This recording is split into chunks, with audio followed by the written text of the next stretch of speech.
আম্বিয়া আও কামা ক্বালা আলাইহিস সালাতু ওয়াস সালাম।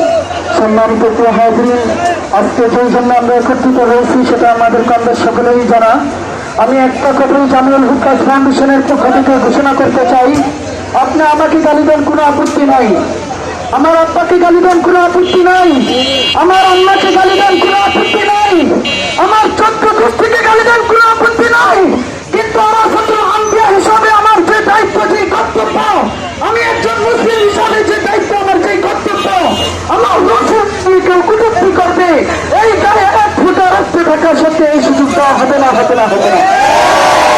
এই পর্যায়ে সংক্ষিপ্ত বক্তব্য রাখবেন মোহাম্মদ মাহমুদুল হোসেন সাহেব।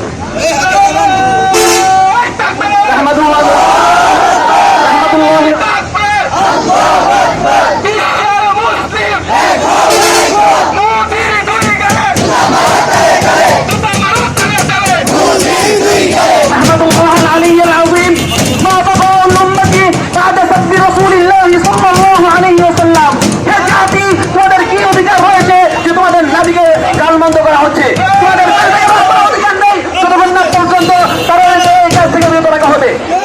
জাতি তৌহিদ জনতা, আমাদের নবী করিম সাল্লাল্লাহু আলাইহি ওয়াসাল্লাম 93 বছর রাসূল তারা রসুলকে অবমাননার মধ্যে ভালো দৃষ্টিভঙ্গি খুঁজে পেতেন।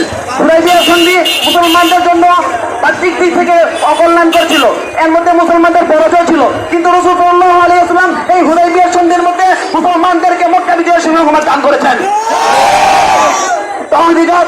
আমরা তো বিশ্বাস করি না, আমাদের নবী করিম সাল্লাল্লাহু আলাইহি ওয়াসাল্লাম আমাদেরকে হিন্দুস্তান বিজয়ের গজওয়াতুল হিন্দের ব্যাপারে সুসংবাদ দিয়ে দিয়েছেন। সেই গজওয়াতুল হিন্দের সেই প্রেক্ষাপট কিভাবে তৈরি হবে, সেই প্রেক্ষাপট তৈরি করার পদ্ধতি তাই সৃষ্টি করে দিয়ে যাচ্ছেন। কিভাবে তারা রাসূলকে সাল্লাল্লাহু আলাইহি ওয়াসাল্লামকে বিভিন্ন দ্বারা গালমন্দ করছেন, এর মাধ্যমে মুসলিম জাতির ইমানি চেতনা বৃদ্ধি পাচ্ছে, তাদের হিন্দি বিদ্বেষ এবং মুসলমানদের ইমানি চেতনা আরো বৃদ্ধি পাচ্ছে। আমরা চেষ্টা করব। সর্বশেষ বক্তব্য রাখবেন জামিউল হুক্কাস ফাউন্ডেশনের সম্মানিত সাধারণ সম্পাদক হাফেজ মাওলানা জসিমউদ্দিন সাহেব। আসসালামু আলাইকুম ওয়া রাহমাতুল্লাহি ওয়া বারাকাতুহু। সম্মানিত এলাকাবাসী, সম্মানিত ইসলাম প্রিয় তৌহিদি জনতা, জামিউল হুক্কাস ফাউন্ডেশন কর্তৃক আয়োজিত আজকের বিক্ষোভ মিছিলের আমরা